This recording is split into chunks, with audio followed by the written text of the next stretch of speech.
This is the Arturia Keystep. It's a small piano-style keyboard controller. And this is its bigger sibling, the Keystep Pro. In this video, we're going to be comparing the two and seeing what makes the Keystep line so popular, as well as what makes the Pro so pro. So first, let's talk a little bit about the original Keystep. I'm going to put my cards on the table. I love this thing. I use it constantly, and I've featured it in a ton of videos, although I've never actually made a video about it until now. So there are a lot of keyboard controllers on the market. What is it that makes the Keystep so special? Like, why do you see it in so many YouTube videos? Why are so many people using it? Well, there are a couple of reasons. First, many music YouTubers have modular synthesizers, and modular synthesizers use control voltage instead of MIDI. The Keystep is one of the only affordable keyboards to have control voltage output, as well as standard USB and MIDI. I myself got a Keystep before I even had a Eurorack set up because I wanted to do an experiment where I converted my Korg Monotron into a full-fledged synthesizer, and the Keystep with its CV out was the missing ingredient that made that experiment possible. Now, the second reason that people love this thing is it has a built-in sequencer. Being able to set up short loops of notes and play them over and over again on a hardware synthesizer is extremely useful, especially when you're making electronic music, which relies on a lot of repeated musical motifs. The Keystep can also send and receive clock signals and just generally interfaces really well with hardware. It's also quite a bit more flexible than it seems. It comes with a piece of free software called MIDI Control Center that lets you configure a lot of the internal settings, as well as actually edit the patterns that you've made on the Keystep using a conventional piano roll. If you're new to the world of modular and you're looking for an inexpensive keyboard controller to get started, the original Keystep is a no-brainer. It's really part of my modular setup at this point. So for me, there are only a handful of limitations to the original Keystep, all of which are pretty reasonable considering the price point. First, the sequencer is fairly basic. For example, it can only store 8 patterns, and it's more the kind of thing that you'd use as a building block when you're jamming with a synth, rather than a standalone composition tool.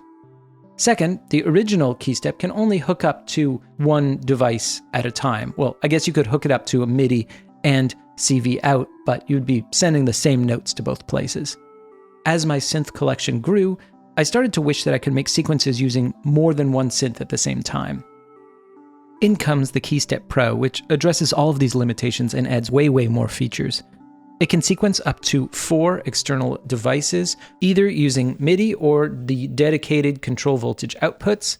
It has a very robust sequencer, which is more than capable of putting together an entire song, dedicated control voltage outputs for drums, and even a separate metronome output. Okay, so let's dive in. Since one of the main strengths of the Keystep Pro is the large number of different devices it can control, I'm going to try to hook it up to as many different synthesizers as I can.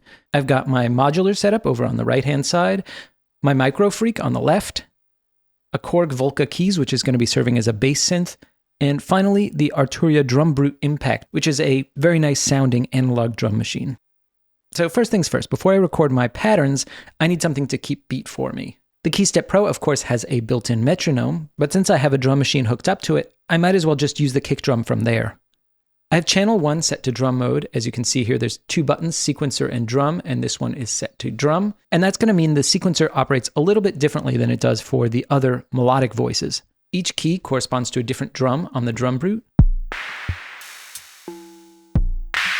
And as we hit the different keys, the 16 step buttons show when that particular drum will be triggered. Obviously, you can just hit play and then record your pattern by hitting the keys.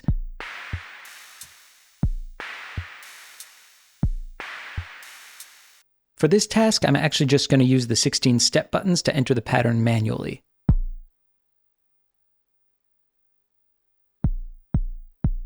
Perfect, that's all I wanted. Okay, so let's start this by sequencing my modular synth.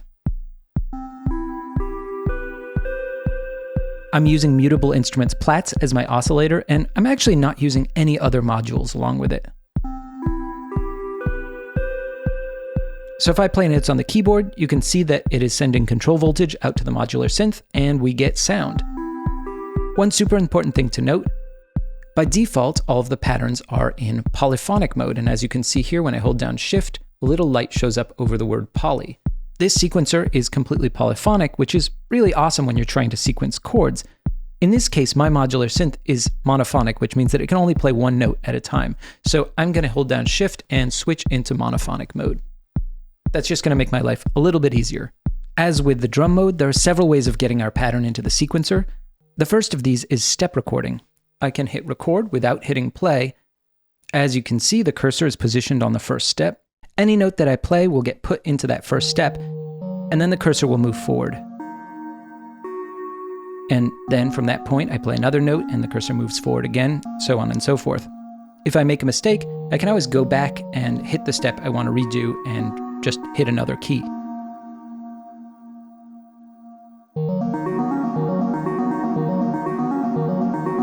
So as you've probably figured out by now, these step buttons are an integral part of the sequencer. Patterns can be up to 64 steps long, but of course, there are only 16 buttons. These page buttons tell us which bank of 16 steps we're actually on.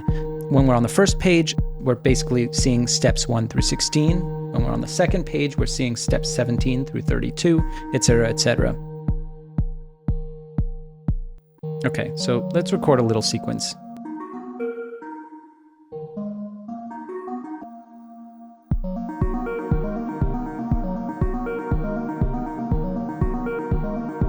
Okay, so we've got a little pattern, but there are a few things wrong with it. First, it's playing back too quickly. So we can fix that very, very easily by changing the time division. And I'm just going to hold down Shift, and we're going to switch to eighth notes, and now it's going to play back half as fast.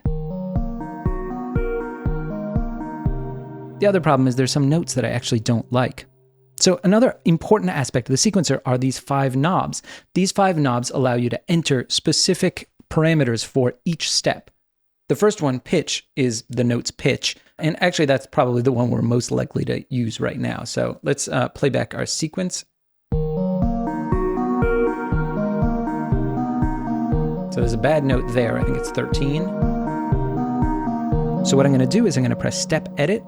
And now I can edit step 13.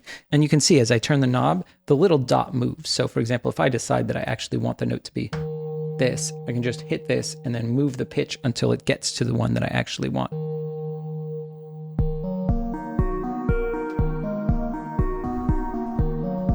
Okay, that sounds pretty nice. So the next knob is gate, and that controls note length. The third knob is velocity, which of course is the same thing as MIDI velocity. Of course, this isn't a MIDI synth. If I wanted to, I could actually hook up something to the Velo mod output that's right there and control some parameter on my modular synth. I'm going to unplug that. Next, there's the time shift knob, which allows you to place your notes off of the grid so that they get triggered either a little bit early or a little bit late. Let's make steps 8 and 16 super late.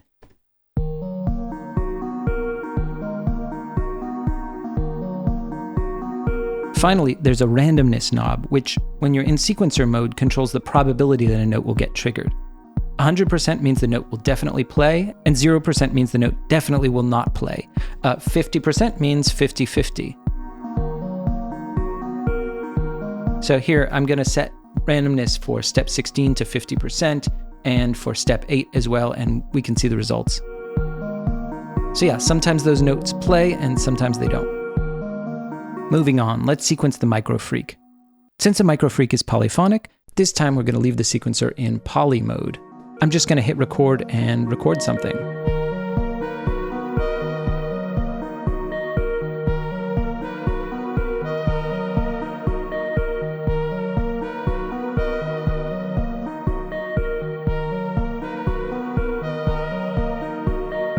So that's cool, but I think it's actually in the wrong octave.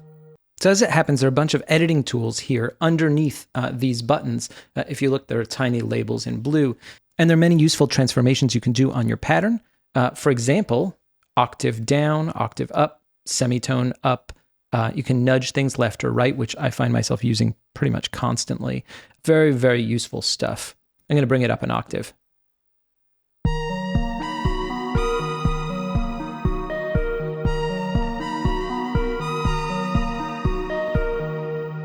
Okay, moving on. Our final melodic track is the Volca Keys, which we're going to be using as a bass synth. Before we make our bass line, I just wanted to show off pattern copying. Let's imagine that we wanted the pattern that we just played to be played on the Volca Keys instead. All we have to do is switch to the track that we were just playing and do copy, pattern, and in this case it's pattern 4, and then switch back to the track that we want to paste onto and do paste pattern, and it's going to ask us which of the patterns we want to paste onto, and we're going to paste it onto 4. And lo and behold, it has copied the entire pattern.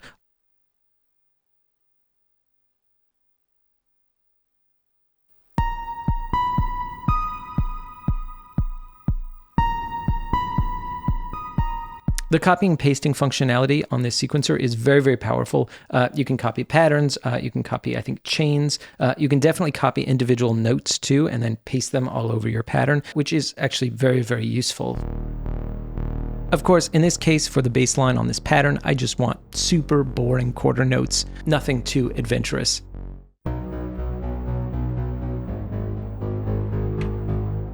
How's that sound?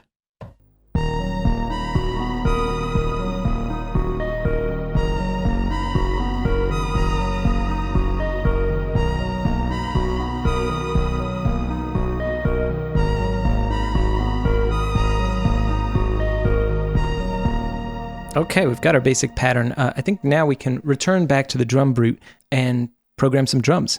Obviously, I could just make a pattern on the drum brute impact. It has a fantastic sequencer built in, but this is a video about the keystep, so let's do it right here. I know I'm going to want some fast hi-hats, so I'm going to switch the time division to 30-second notes.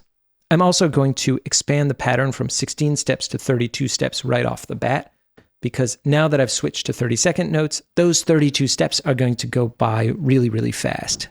Okay, let's sequence some hats.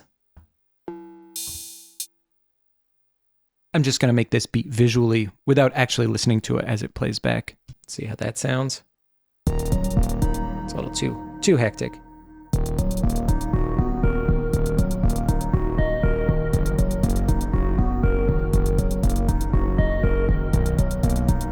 Okay, the hats sound fine. Next, let's see if we can add a clap or a long snare to the mix.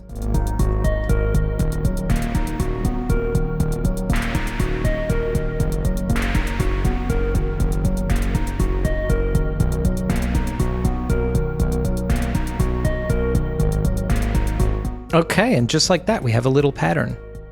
I kind of like this, so I'm going to save it as part of the larger project. So I'm going to hit Save Project, and here it says Save Project 1, then I hit Confirm, and that's that.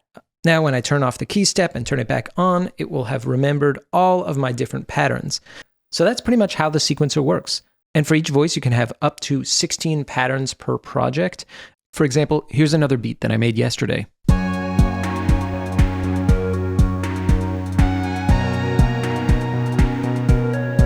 Once you've built up a bunch of different patterns, you can then chain them together and make full songs out of them. Obviously, there's way more functionality to this device, things that are outside the scope of this video. Some of these options are accessible via this menuing system, others via MIDI Control Center, which is the software that Keystep comes with.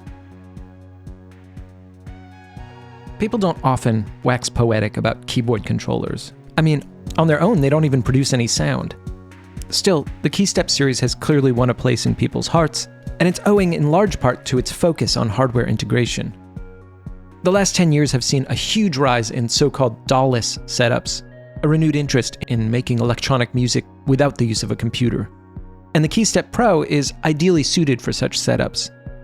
I've owned a fair number of hardware synths over the years, and the Keystep sequencer is by far my favorite. It's just really fun to use, and there are enough extra tools for working with patterns, nudge, shift, and so on, that I don't ever find myself wishing I were working on a computer.